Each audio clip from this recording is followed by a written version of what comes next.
तो आज हमारे साथ हैं डॉक्टर संजय तेजा सर, जो कि वाराणसी एवं पूर्वांचल में एक वरिष्ठ कान नाक गला रोग विशेषज्ञ हैं, ईएनटी सर्जन हैं। मैं एक क्वेश्चन आपसे पूछूंगा, आपके एक्सपीरियंस के हिसाब से आपने देखा होगा कि कई बार जो बच्चे होते हैं वो अपने कान में, नाक में या मुंह में कई बार कोई चीज़ डाल लेते हैं जो कभी कभी प्रॉब्लम भी बन जाती है। नॉट जस्ट किड बट बड़े लोग भी कभी कभी गलती से इस तरह की गलतियाँ कर देते हैं। तो क्या ऐसी कोई चीज़ अगर होती है तो ये क्या सामान्य है या कोई एक बड़ा प्रॉब्लम बन सकती है? सर, कई बार जो छोटे बच्चे होते हैं वो अक्सर जब खेलते होते हैं तो कई बार जानबूझ के या गलती से उनके नाक में या कान में कुछ चीज़ें चली जाती है, तो ऐसे में पेरेंट्स क्या कर सकते हैं? तो इसमें अलग अलग चीज़ें हैं, ईएनटी, ईयर, नोज़, थ्रोट, तीनों अलग अलग चीज़ें हैं। तीनों का फॉरेन बॉडीज़ बोलते हैं हम लोग कि बाहर की कोई चीज़ अगर नाक में, कान में, गले में जाता है, तीनों की क्या अप्रोच है मैं शॉर्ट में बता देता हूँ। और बच्चे गलती से क्या खेलते खेलते चला जाता है, तो मैं बता पहले तो नाक का बताता हूँ। नाक में भी बताता हूँ इंटरेस्टिंग चीज़ कि नाक में बच्चे डालते क्या हैं। बहुत कॉमन सी चीज़ें हैं, इतने साल से हम लोग देखे हैं, 25 साल से, कि बच्चे क्या डालते हैं।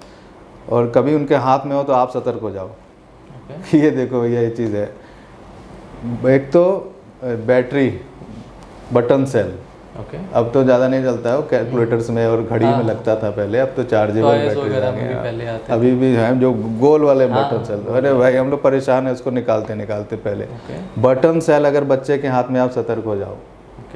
वो ऐसे डालते हैं, वो सट से अंदर चला जाता है, स्लिप कर जाता है, स्टील का। दूसरा बॉल बेयरिंग्स, किसी भी चीज़ के बॉल बेयरिंग्स हैं वो।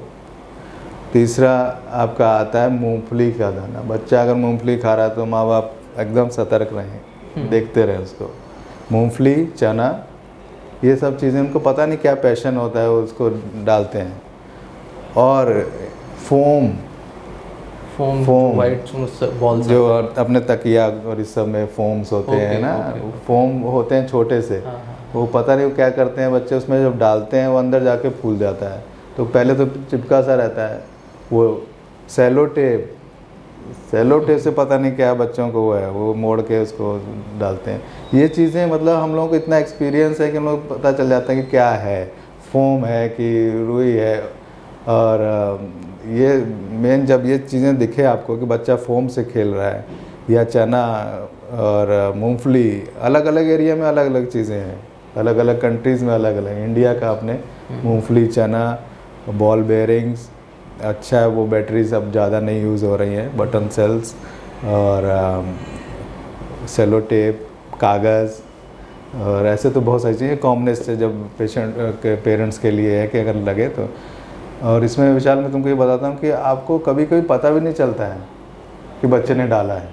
वो डाला है, छोटा बच्चा है, घूम रहा है अपना, आपको कब पता चलता है? उस नाक से, एक ही नाक से एक पस सा आने लगता है।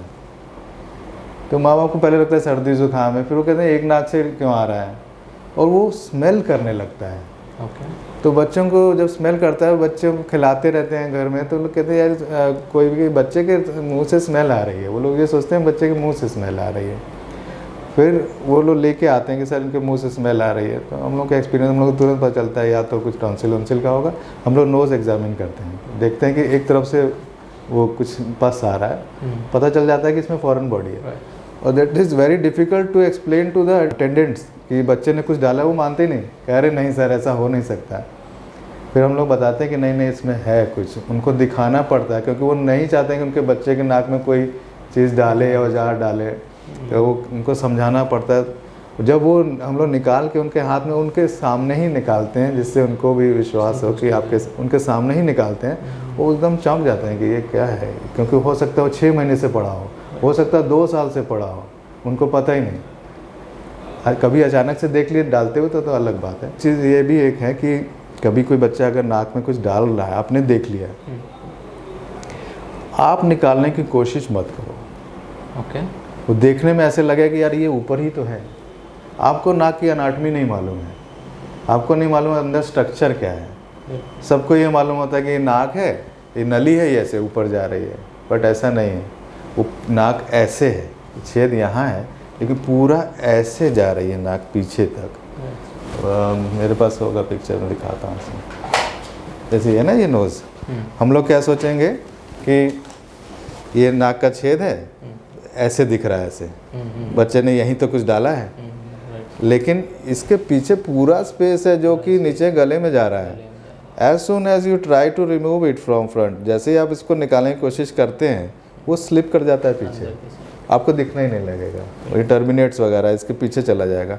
और पेरेंट्स जो डॉक्टर्स भी हैं, आप दौड़ के किसी डॉक्टर के पास जाएंगे तो लोकल में जो फिजिशियंस हैं most of the time they don't have such anatomical idea. उन्होंने कभी निकाला तो नहीं, दे ऑल्सो थिंक कि भाई ऊपर ही तो है, मेरे पास तो फोर्सेप्स है, ये है वो उसको पीछे, जहाँ वो पीछे चला गया तो वो हम लोगों के लिए मुश्किल हो जाती है, क्योंकि छोटा बच्चा है, वो आपको वैसे ही कुछ नहीं डालने देगा। ऊपर है कहीं यहाँ है, तो हम लोग का एक्सपीरियंस है, हम लोग का औजार है, हम लोग सक्शन करके या कुछ ऐसे औजार हैं निकाल देंगे फट से। लेकिन अगर वो और पीछे चला गया, this is means difficult, because इसके पीछे नीचे अगर स्लिप कर गया तो सांस की नली है, वो फिर खतरा हो जाएगी। तो वहाँ पे फिर हम लोग को उनको बेहोश करना पड़ता है, जनरल एनेस्थीसिया देना होता है जिससे बच्चा पैनिक ना हो, और फिर हम लोग आसानी से उसको थोड़ा सा एहतियात करके उसको यहाँ से निकालते हैं। थ्रोट में पहले पैक डाल देते हैं कि बाय द वे अगर वो स्लिप भी किया तो वो ट्रेकिया में सांस की नली में ना जाए, यहाँ पर एक पैक करके तो उसको निकालते हैं।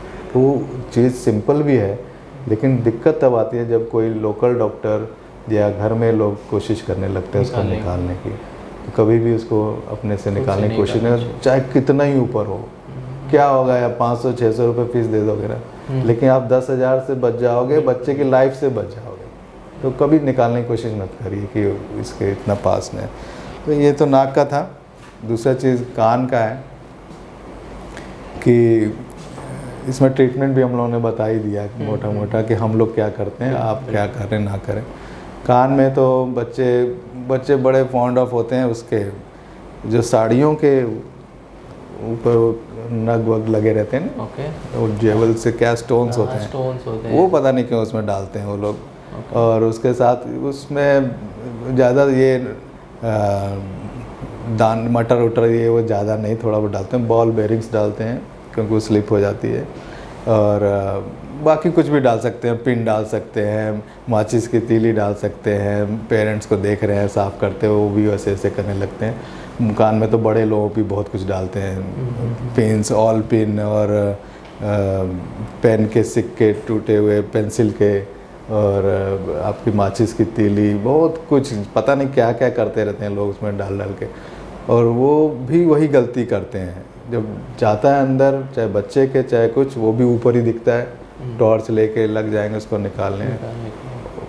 ईयर का मैं मानूंगा उतना डेंजरस नहीं होता, means it is not life threatening, क्योंकि अंदर जाएगा भी तो कहाँ जाएगा, लाइफ को कोई ख़तरा नहीं है। लेकिन उसके अंदर आपका कान का पर्दा है जो थोड़ी ही दूरी पे है, बहुत ज़्यादा नहीं है, वहाँ भी वही गलती होती है।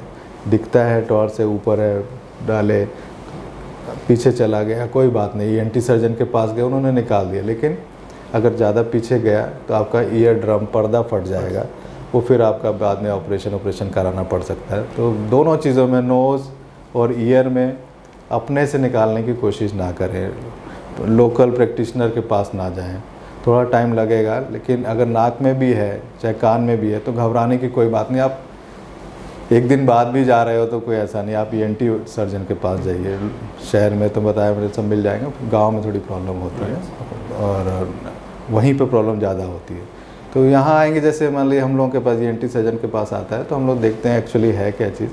अगर मान लो कोई फॉरेन बॉडी मेटेलिक ऐसा कुछ है तो हम लोग सिरिंजिंग करते हैं। हमारे पास पानी की एक सिरिंज होती है, उसका पानी का फ्लो मारते हैं तो वो पीछे से जाता है पानी और वहाँ से आगे आके वो उसको बाहर की तरफ पुल कर लेता है एक तरह से।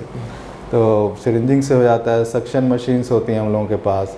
बेसिकली हम लोगों को ईएनटी वालों को आइडिया है, एनाटॉमी का आइडिया है कि हम लोगों को कितना पीछे जाना है, कितना पीछे नहीं जाना है।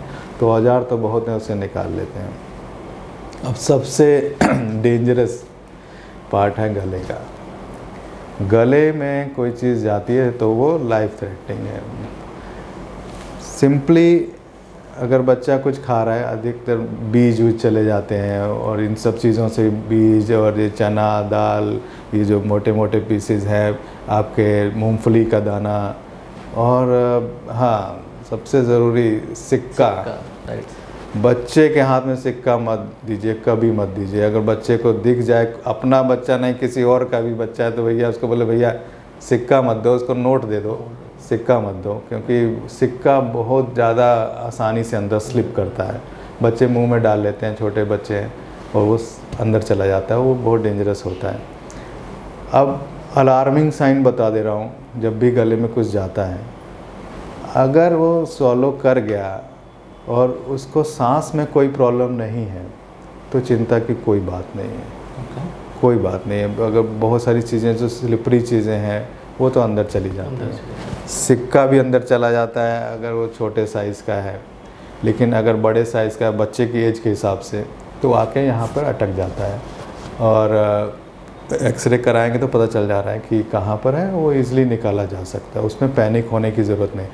लेकिन अगर आपको ये सिम्टम मिल रहे हैं कि बच्चे को सांस लेने में प्रॉब्लम आ रही है और उसकी आवाज़ में होर्सनेस आ गया है, फट रही है आवाज़ बोलने में, और सांस नहीं ले रहा, स्ट्राइडर बोलते हैं हम लोग, सांस में एकदम से आवाज़ आने लगेगी, साएं साएं साएं साएं, तो इसका मतलब वो एयरवे में चला है। That is means emergency and it is life threatening. उसमें जान जा सकती है भाई, आपको जल्दी से जल्दी कुछ करना है। अगर ऐसा कुछ लग रहा है तो पहले बच्चे को तो थोड़ा सा ऐसे उल्टा करके पीछे पीठ पे मारिए, अगर छोटा बच्चा है। अगर थोड़ा सा बड़ा है तो आपको लग रहा है, आपको मालूम है कि कुछ सिक्का उक्का डाला है उसने, तो आप थोड़ा सा उंगली डाल के मुंह में, हाथ चाहे कटेगा चाहे कुछ भी, उस समय उसकी चिंता नहीं, कोशिश करके निकालिए। इन द मीन टाइम, जब तक आप उस समय आप नहीं कुछ कर सकते हैं। अगर मैं ही हूँ, अचानक से मेरे ही घर में कुछ है, तो मेरे पास ज़्यादा ऑप्शंस नहीं है उस समय। अगर कोई बच्चा सांस नहीं ले पा रहा है तो यही सब है, आप थोड़ा सा पीठ पे थपथपाइए, थोड़ा सा प्रेस करिए, जिससे लंग्स के अंदर जो एयर है वो पुश कर दे उसको बाहर, उसमें वो बाहर आ सकता है। फिर देखिए कि इमरजेंसी में कहाँ, किस लोकल में डॉक्टर के पास जा सकते हैं। लेकिन रियली उसमें आप ज़्यादा कुछ नहीं कर सकते हैं। अगर वो अटक गया है यहाँ लैरिंग्स में, लैरिंग्स मतलब जहाँ से आवाज़ निकलती है, that is the narrowest part, अगर वहाँ अटक गया है कोई सिक्का उक्का या कोई मटर या कुछ ऐसी चीज़ अंदर जाके, तो उस समय बहुत डेंजरस है। सांस नहीं आ रही है तो दिक्कत है। अगर उससे नीचे चला गया लैरिंग्स, तब चीज़ें आसान हैं। अगर उसके नीचे गया, ट्रेकिया में है और आसपास से कुछ एयर बन रही है तो चलेगा। और उसके बाद जैसे ट्रेकिया, सांस की नली नीचे जाती है, फिर वो बाइफरकेट कर जाती है दो पार्ट में, एक लंग इधर, एक लंग इधर। अगर एक लंग में चला गया है तब भी आपको टाइम मिल जाएगा, क्योंकि दूसरे लंग से सांस ले सकते हैं। तो कभी कभी पता ही नहीं चलता है, कई कई महीनों तक वो उसके अंदर पड़ा रह जाता है। अगर यहाँ नीचे लंग्स में आ गया, सांस लेने में दिक्कत होती है, फिर लोग जाके देखते हैं। ज़रूरी नहीं है ये बच्चों में, ये बड़ों में भी होता है। उनको लगता है पेट में चला गया, लेकिन वो लंग्स में जाके फंस जाता है। उसके बाद फिर जैसे आप जाते हैं डॉक्टर के पास, तो हम लोग क्या करते हैं, थोड़ा टिप बता देता हूँ। अगर आपको लग रहा है अचानक से किसी के यहाँ पे आ गया और सांस नहीं ले पा रहा, एकदम चोक कर गया, और यू नो कि उसने कुछ खाया है अभी, तो हेमलिक्स मैन्योर होता है।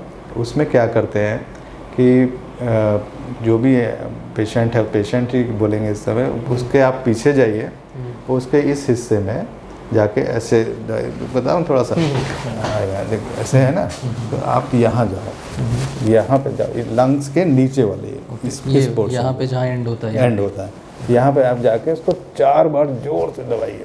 ओके।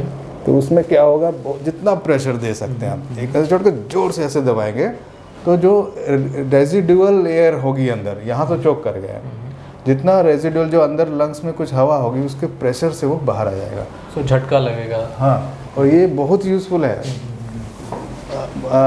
पैनिक उस समय मत करिए, क्योंकि उसको सांस नहीं आ रही होगी, लेकिन अगर आप ज़ोर से प्रेस करेंगे तो लंग्स के जो गुब्बारे के अंदर की जो हवा है वो पुश करेगी और यहाँ से बाहर आ जाएगा।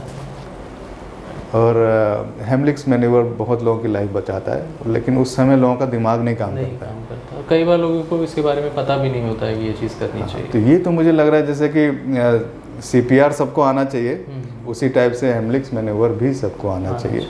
और देखा होगा आपने कभी कभी यूट्यूब पे ये Right, स्टेप right. दिखाते हैं, उसमें कई लोगों की मूवीज लाइफ वगैरह में भी कई बार इस तरीके तो की हेमलिक्स मैनेवर तो मुझे लग रहा है स्कूल में तो सबको सिखा देना चाहिए, ये सब चीज़ें स्कूल में ही सिखा देना चाहिए, इससे लाइफ बच सकती है।